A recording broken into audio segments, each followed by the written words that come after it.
Chers amis, nos pèlerins d'un monde meilleur ont passé le mois d'octobre dans le Nouveau-Brunswick à visiter les maisons dans l'est du Nouveau-Brunswick.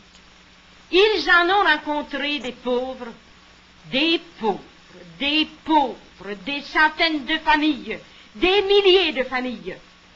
C'est une grande pitié de voir cela dans les comtés de Gloucester, dans les comtés de Kent, Northumberland, Restigouche, Westmoreland. Il y en a partout, mais surtout là. Par exemple, dans le comté de Gloucester, il n'y a plus aucun secours distribué aux familles, à part quelques exceptions. Voici une lettre que nous avons en main. Une lettre qui se lit comme suit. Elle est signée par l'officier du bureau de bien-être, Théophile Légère. Elle se lit comme suit. À une assemblée du comité du bien-être, tenue le 19 juillet dernier, il fut décidé, considérant l'état financier de la municipalité de Gloucester, de pratiquement suspendre tous les ordres d'assistance sociale pour une période indéfinie. Je regrette de ne pouvoir vous transmettre, madame, une réponse plus favorable. Bien à vous, assistance sociale, T. Légère. Voilà, mes amis, on a décidé dans le comté de Gloucester de ne plus donner de secours aux familles. Donc, conclusion, crever de faim. Avec nos regrets, bien entendu, dit Théophile Légère. Je demande à M. Evin de nous donner ses réflexions sur cette grande misère du Nouveau-Brunswick. La loi dont il est question ici, la loi de l'assistance sociale, loi du bien-être au Nouveau-Brunswick, c'est une bonne loi. C'est le fédéral et le provincial qui contribuent également pour venir au secours des indigents. Mais cette loi-là a des défauts. Par exemple, la province met une certaine somme, le fédéral met exactement la même somme. Or, les sommes qui sont mises par la province sont évidemment prises dans le revenu des taxes sous le système d'aujourd'hui. Cela veut dire qu'une province plus pauvre, comme le Nouveau-Brunswick, qui reçoit moins de taxes, mettra moins pour les mêmes cas qu'une autre province. Une famille pourra avoir 100 piastres au Nouveau-Brunswick, la même famille, avec le même nombre d'enfants, 130 piastres dans la province de Québec, 150 piastres dans l'Ontario. Et le fédéral met la même somme. Ce qui veut dire que le fédéral contribue davantage pour les provinces riches que pour les provinces pauvres, quand ce devrait être le contraire. Il n'y a plus au Nouveau-Brunswick. Au Nouveau-Brunswick, il faut aussi que la municipalité fasse sa part. La municipalité, là-bas, ça se confond avec le comté. La municipalité de Gloucester, dont on vient de parler, c'est le même territoire que le comté de Gloucester. Or, c'est le comté probablement le plus pauvre du Nouveau-Brunswick et peut-être du Canada tout entier.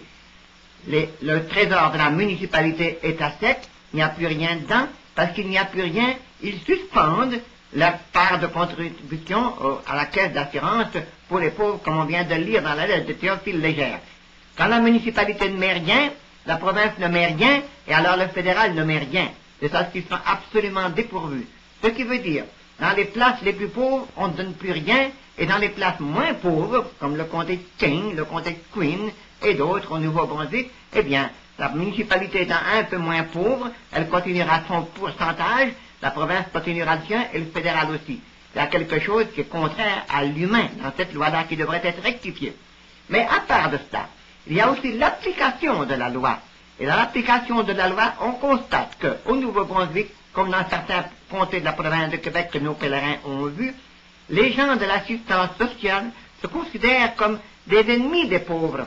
Quand le pauvre vient pour faire application, ils se mettent en garde pour essayer de voir qu'il n'y a pas le droit. Ils commencent souvent par lui dire des bêtises. Vous venez nous compter des menteries, dit l'un d'eux. L'autre dit, vous devriez travailler, alors que ce sont des invalides déjà condamnés par le médecin.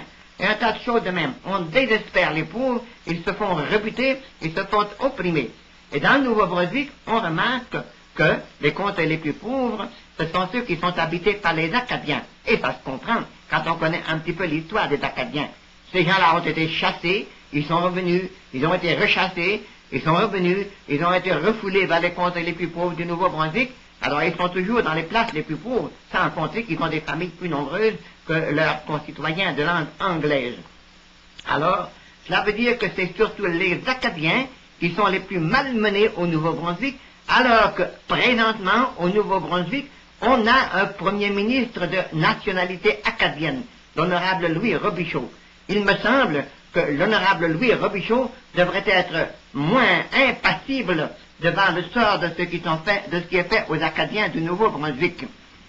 Il nous dira, comme Théophile Légère peut-être, eh bien, on n'a plus rien dans le trésor, c'est une question d'argent. C'est certainement pas une question de produits, parce que même au Nouveau-Brunswick, il y a des produits encore dans les magasins, et les marchands ne refusent pas d'en livrer aux individus quand ils ont le pouvoir d'achat. C'est une question d'argent. Nous n'admettons pas qu'une question d'argent soit une entrave entre les produits et les biens qui ont besoin de ces produits-là, ni au Nouveau-Brunswick, ni ailleurs. On répondra, que voulez-vous que la province fasse? C'est une question fédérale. On nous chante ça, c'est une question fédérale. Mais nous ne sommes pas des premiers ministres, nous ne sommes pas des députés, nous n'appartenons même pas à un parti politique, et nous crions quand même contre le système. Il nous semble que la moindre chose que pourraient faire les chefs des provinces, quand ils se trouvent incapables, ou se disent incapables de régler une question financière, une question d'argent, devraient être les premiers à crier bien haut, avec tout le prestige qu'ils ont, les tribunes publiques qu'ils ont, les journaux à leur disposition, leurs titres de députés, leurs titres de ministres, leurs déclarations paraîtraient dans tous les journaux du pays, il y aurait bien plus d'écho à leur voix qu'il y en a à la nôtre. Nous crions, eux ils se taisent. Eh bien, nous n'admettrons pas, nous ne voulons pas absoudre les politiciens quand ils font ainsi. Et non seulement les politiciens, mais il y a d'autres personnes dans ces provinces-là, au Nouveau-Brunswick, puisque nous en parlons. Il y a des personnes qui disent les défenseurs des Acadiens, ils ont des journaux, ils ont un journal, ou bien ils sont du prestige dans leur place, et ils sont de race acadienne, de nationalité acadienne, ils se disent les protecteurs des Acadiens. Que font-ils? Parce qu'ils sont en place eux autres, parce qu'ils ont ce qu'il faut pour manger 3 fois par jour, parce qu'ils ont un bon logement et un bon lit, et ils ne disent rien. Non seulement ça, on dirait qu'ils sont les premiers à aider à repousser les pauvres, et ceux qui veulent venir à leur secours. Par exemple, il y en a qui ont voulu faire un crime, ou bien un péché, aux pèlerins de la province de Québec, d'aller s'occuper des cas du Nouveau-Brunswick. Ils disent, c'est des étrangers, chassez-les donc de la place. La charité a ses droits partout. Et les pèlerins de la province, les pèlerins du monde meilleur, qu'ils soient de la province de Québec, de l'Ontario, n'importe quelle autre province, ont le droit de pénétrer partout. Et ils pénétreront partout, surtout là où il y a de la misère, et là où il y a des injustices à rectifier. Ils le feront, c'est leur devoir. Et nous voudrions voir ceux qui sont sur place, et qui disent les protecteurs des Acadiens, qui ont des moyens, qui ont des leviers de commande, ou qui ont une voix, qu'ils joignent donc leur voix à celle des pèlerins, au lieu de vouloir faire taire celle des pèlerins. Là, quand les gens sont dans la misère, on n'a pas le droit de regarder à ces petites formalités-là. Vous êtes d'ici, vous êtes de là, puis la loi est ci, la loi est ça. Il faut venir au secours des pauvres. D'ailleurs, le Nouveau-Brunswick est un pays qui fournit du capital humain à toutes les autres provinces. On trouve des gens du Nouveau-Brunswick partout, des Acadiens, on en trouve à Toronto, à Montréal, dans l'Ontario, dans toutes les autres provinces. C'est du capital humain qui va enrichir les autres provinces, qui va leur aider à faire de la production. Il nous semble que les autres provinces ont un devoir de reconnaissance envers le Nouveau-Brunswick. Et à part de ça, c'est le même système qui est partout. Et quand nous attaquons le système qui fait des pauvres en série au Nouveau-Brunswick, attaquons le même système qui fait des pauvres en série dans d'autres provinces. De sorte que partout où il y a une injustice et que nous frappons dessus, nous aidons non seulement le local, mais aussi tout le pays tout entier. Maintenant, c'est de la parole à Mme Gilberte Côté-Mercier pour vous prouver qu'il y a des pauvres au Nouveau-Brunswick. En effet, il y a des gens qui doutent du fait des pauvres. Eh bien, je vais vous signaler des cas avec les noms et les adresses. Alexandre Benoît, de Tracadie, 12 enfants, de 19 ans à 1 mois. Il est chômeur depuis 12 ans, ce pauvre homme.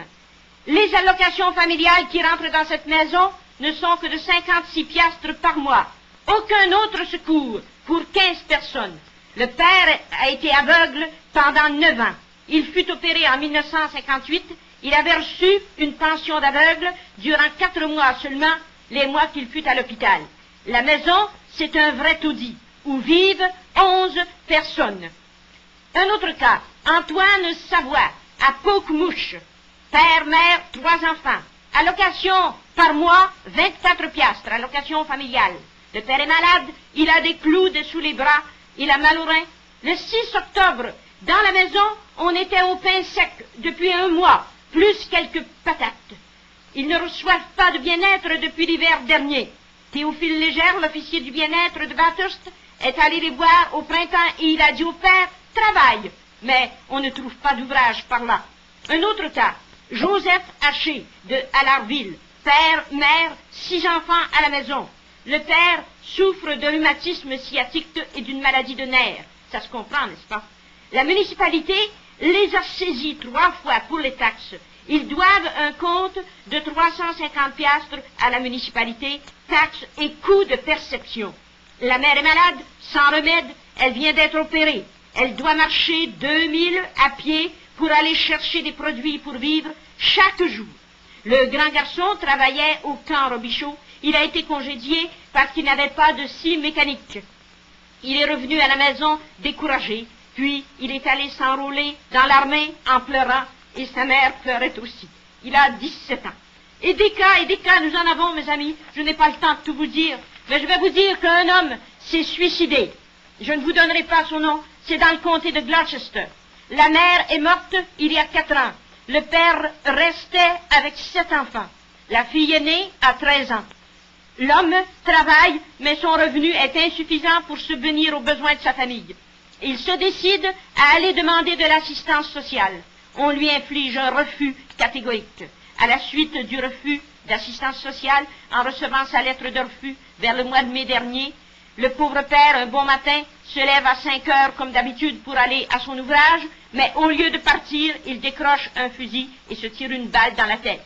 On nous a dit que quelques heures après l'événement, les officiers de l'assistance sociale, très charitablement, sont allés à la maison pour offrir leur secours.